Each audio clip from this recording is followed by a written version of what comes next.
Hi guys, welcome to Group Cat, and today we will start permutation and combinations. And today we are going to read fundamental principles of counting.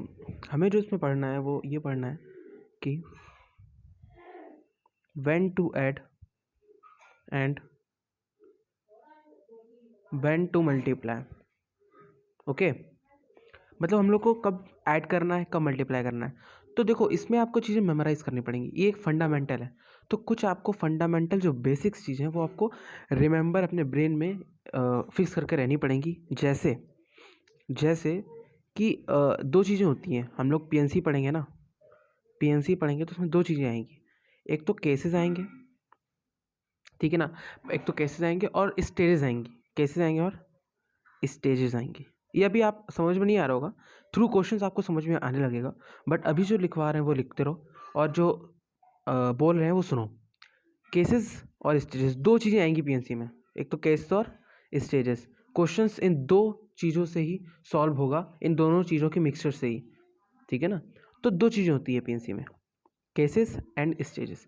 तो जो cases होते हैं वो हम लोग add करते हैं और जो स्टेजेस होती है उसे हम लोग मल्टीप्लाई करते हैं. ओके, केसेस को हम लोग ऐड करते हैं और स्टेजेस को हम लोग मल्टीप्लाई करते हैं, ठीक है ना. तो सिंपल है. अब हम लोग एक एग्जाम्पल लेते हैं, ठीक है ना. अच्छा, एग्जाम्पल लेने से पहले हम लोग एक चीज़ नोट कर लेते हैं. तो एक चीज़ आप नोट कर लो, एक चीज़ आप नोट कर लो कि केसेस टेबल बना लो और stages. Okay, cases and stages. So basically हम लोग केसेस में कुछ कीवर्ड्स यूज़ करते हैं. हमने जो पीएनसी का पहला लेक्चर है, अगर आपने नहीं देखा है तो प्लीज़ गो एंड वॉच. उसमें आपको बेसिक्स समझ में आएंगे. जो मैथमेटिकल टूल्स हैं वो मैंने एक्सप्लेन कर रखे हैं. वो अगर आप नहीं पढ़ोगे तो पीएनसी आपको आगे का समझ में नहीं आएगा. डेट आर वेरी इंपॉर्टेंट, क्योंकि वो मैथमेटिकल टूल्स के थ्रू ही आप क्वेश्चंस को अप्रोच कर सकते हो, ठीक है ना. अच्छा, तो मैंने पहले लेक्चर में, जो पीएनसी का पहला लेक्चर था, जो पीएनसी का फर्स्ट लेक्चर था, जिन्होंने भी नहीं देखा है वो जाके देख सकते हैं, ठीक है ना. तो उसमें मैंने ये कहा था कि पीएनसी के पूरे चैप्टर में, पीएनसी के पूरे चैप्टर में आपको बेसिकली स्टोरी फॉर्मेशन करना होता है. क्या करना होता है? स्टोरी फॉर्मेशन करना होता है, ठीक है ना. जो क्वेश्चंस कह रहा है उसको आप हिंदी में ट्रांसलेट करके एक माइंड मैप बनाओ अपने माइंड में कि क्वेश्चन कहना क्या चाह रहा है. मतलब बेसिकली कि स्टोरी बनानी है कि इतने बॉयज़ थे, फिर इतने गर्ल्स थी, इतने को इतने पार्ट्स में डिवाइड करना है या इतने को इतने ग्रुप में रखना है. तो एक बेसिकली स्टोरी बनानी होती है अपने माइंड में, ठीक है ना. तो PNC is all about making story and converting your stories into solutions through mathematical tools that will be explained in this chapter. इतना ही होता है पीएनसी में, उससे ज़्यादा नहीं होता है, ठीक है ना. तो स्टोरी बनाने को कहा था. तो स्टोरी अगर आप बनाओगे तो स्टोरी में कुछ कीवर्ड्स भी यूज़ होंगे, ठीक है ना. तो उन कीवर्ड्स की मदद से हम लोग केसेस और स्टेजेस समझेंगे, ठीक है ना. अभी आपको शायद ना समझ में आए, बट अगर हम लोग क्वेश्चन सॉल्व करेंगे तो आपको समझ में आएगा. तो अभी आप लिख लो, ठीक है ना. तो अगर आपको जब स्टोरी बनाते समय तो कुछ कीवर्ड्स लगते हैं, ठीक है ना. तो अगर आपको या आता है, या तो पहला कीवर्ड है केसेस के लिए. अगर या तो आ रहा है, ठीक है ना, या तो हम लोग केसेस यूज करते हैं, ठीक है ना. एदर और, अथवा, ठीक है ना, ठीक है ना. ये बेसिकली हो गया. अब स्टेजेस में क्या करते हैं? और फिर, ठीक है ना. दूसरा इसमें होगा इसके बाद, इसके बाद, ठीक है ना. तीसरा होगा इसके साथ, इसके साथ. अभी आपको शायद ना समझ में आ रहा हो, ठीक है ना, बट आप एक बार लिखते रहिए, ठीक है ना, ठीक है ना. आगे फोर्थ पॉइंट डालिए. इसमें लिखो कि हम लोग को सिचुएशन रीसेट करना पड़ता है. रीसेट, इसमें एक स्टार लगा लो फोर्थ पॉइंट में. फोर्थ पॉइंट इसमें भी स्टार लगा लो कि no reset, not reset the question, continuation is there, continuation. Okay, शायद आपको अभी आपको ये वाले स्टेटमेंट समझ में ना आ रहा हो, बट जैसे जैसे हम लोग आगे बढ़ेंगे ना तो क्वेश्चंस करेंगे तो उसके द्वारा हम लोग, तो एक एक करके मैं समझाता चला जाऊंगा. फिफ्थ पॉइंट है, ओके, नो फिट पॉइंट, इतना ही है बस, ठीक है ना. तो अगर आपके जो क्वेश्चन उसमें या तो एदर और अथवा या कुछ भी यूज़ हो रहा है तो वो केसेस का टर्म आ गया, ठीक है ना। अभी आपको लग रहा होगा क्या यार समझ में नहीं आया, तो देखो सिर्फ एक क्वेश्चन करवाऊंगा उससे आपको एकदम क्रिस्टल क्लियर हो जाएगा, तो वेट एंड वॉच। तो ये बेसिकली ये बहुत ही स्टैंडर्ड क्वेश्चन होता है, ये बोर्ड्स के लेवल का क्वेश्चन होता है, स्टैंडर्ड क्वेश्चन है, बेसिकली बोर्ड्स के लेवल का क्वेश्चन है और कुछ सीबीएसई की एनसीईआरटी में मिल जाएगा ये वाला क्वेश्चन, सीबीएसई की एनसीईआरटी में मिल जाएगा। क्या है, बहुत ही बेसिक क्वेश्चन होता है ये कि ए जो है एक सिटी है, बी एक सिटी है और सी एक सिटी है। ए से बी जाने के लिए हमारे पास 4 रास्ते हैं, ठीक है ना, ये 4 रास्ते हैं, और बी से सी जाने तक हमारे पास 3 रास्ते हैं सिर्फ। ओके, ये हमारे पास क्या है, रोड्स हैं, ये भी हमारे पास रोड्स हैं।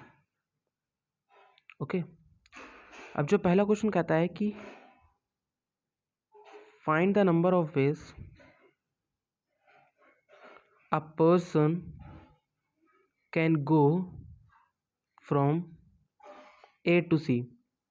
मैं सबसे पहले इसको हिंदी में समझो कि कितने वेज होंगे कि एक पर्सन ए से सी तक जा सकता है, ठीक है ना, एक ए से सी तक जा सकता है। तो सॉल्यूशन देखो, इसका जो बेसिक सॉल्यूशन होगा वो क्या होगा, देखो मैंने आपको कैसे समझाए थे। तो ए से सी जाने तक आदमी क्या करेगा, स्टोरी बनाओ माइंड में, क्या करोगे आप, स्टोरी बनाओगे कि पहले जो आदमी होगा वो ए से बी जाएगा और फिर सी जाएगा, ठीक है ना। अब मैंने स्टोरी, ये तो है ना, पहले ए से बी जाएगा और फिर बी से सी जाएगा। तो स्टोरी देखो क्या बनी, पहले ए से बी जाएगा, पहले ए से बी जाएगा और फिर बी से सी जाएगा और फिर कुछ याद आया, और फिर,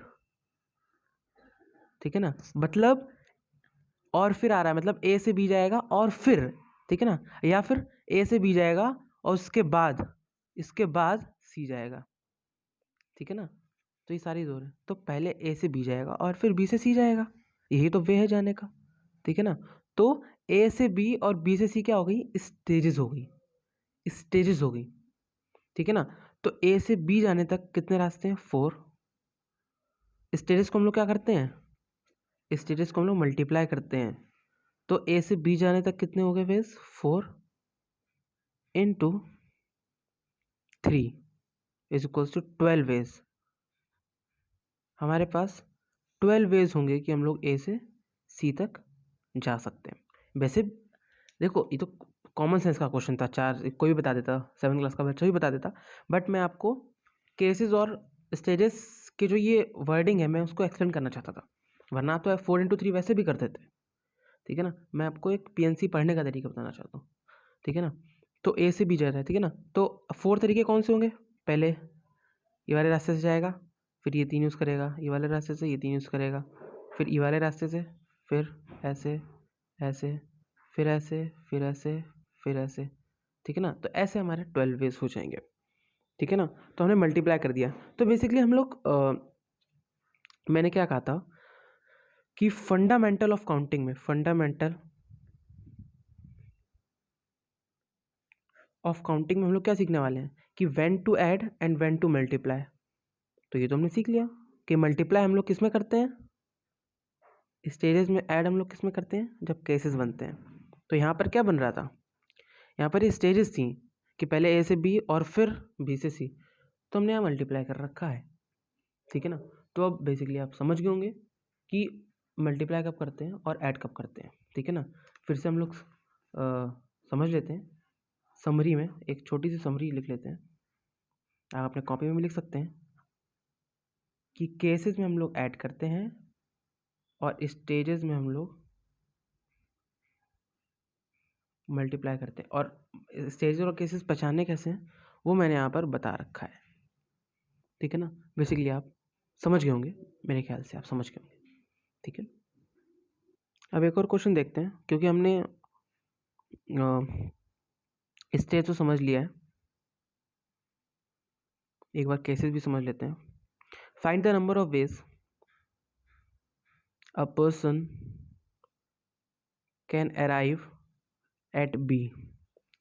देखो बहुत ही इंटरेस्टिंग क्वेश्चन है ये, ठीक है ना, बहुत ही इंटरेस्टिंग क्वेश्चन है कि कितने वेज होंगे कि जो पर्सन है वो, ये एक सिटी है तो कितने वेज होंगे कि एक पर्सन बी पर पहुंच सकता है। कुछ भी नहीं दिया है। जो देखो क्वेश्चंस को आप अपने माइंड में फ्रेम मत करो अपने हिसाब से, जो क्वेश्चन में बोला गया है उसको ही से उसकी डायरेक्शन में चलना है, ठीक है ना। इसमें ये बोला गया कितने वेज होंगे कि पर्सन बी तक पहुंच सकता है। ये तो नहीं कहा गया कि ए से चलना है तो बी तक पहुंचना है उसे, तो या तो वो ए से चलेगा या तो वो सी से चलेगा, ठीक है ना।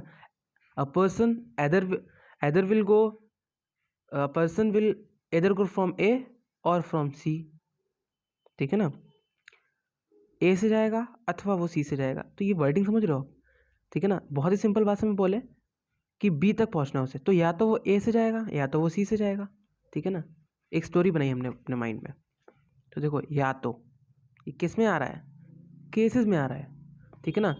बी तक पहुंचना है एक पर्सन को, तो या तो वो ए से जाएगा या तो वो सी से जाएगा। अब कितने नंबर ऑफ वेज होंगे ये तो पता करना है। तो बेसिकली ए से बी और सी से बी, ये क्या हो गए, ये केसेस हो गए, क्योंकि यहाँ पर वर्डिंग कौन सी यूज हो रही है, या तो वो या तो वो ए से जाएगा बी तक या तो वो सी से बी तक जाएगा, ठीक है ना। तो ये केसेस हो गए। तो हम लोग ऐड करेंगे, क्या करेंगे, केसेस को हम लोग क्या करते हैं, ऐड करते हैं, ठीक है ना।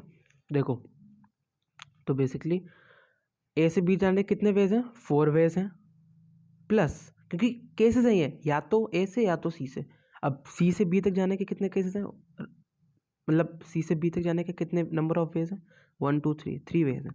तो हम लोग 4 + 3 करेंगे is equals to 7 ways, total veg.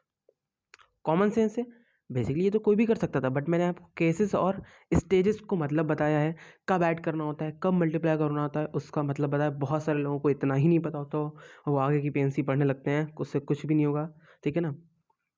ठीक है ना, 4 + 3 = 7। तो वैसे भी हम लोग बता सकते थे कि क्वेश्चन में पूछा गया था कितने नंबर ऑफ वेज होंगे कि आदमी बी तक पहुंच सकता है। तो 1 2 3 4 5 6 7, इसके अलावा कोई वे तो है नहीं, यहाँ थोड़ी जाएगा यहाँ से, क्योंकि कोई रोड ही नहीं है, ठीक है ना। तो बेसिकली बहुत सिंपल था, बट ये एक्चुअली ये केसेस थे, और केसेस को पहचाना कैसे, या तो ए से जाएगा या तो वो सी से जाएगा, तो वर्डिंग है। तो ये जो इंपॉर्टेंट है ना, ये टेबल आपको शुरुआत में आपको क्या लग रहा होगा, क्या बकवास, बट अब आपको फील होने लगा होगा कि ये तो बहुत इंपॉर्टेंट है यार, ये टेबल तो बहुत ज़्यादा इंपॉर्टेंट है। इससे ही तो पता चलेगा कि केसेस कौन से हैं, सीरीज कौन से हैं, ऐड कब करना है और मल्टीप्लाई कब करना है। और बेसिकली आप कोई भी पता होगा कि हम लोग जब जेड के क्वेश्चन सॉल्व करते हैं तो उसमें स्टार्टिंग स्टेप तो ये होता है एडिशन और मल्टीप्लिकेशन, ठीक है ना। तब हम लोग क्वेश्चन को आगे बढ़ाते हैं।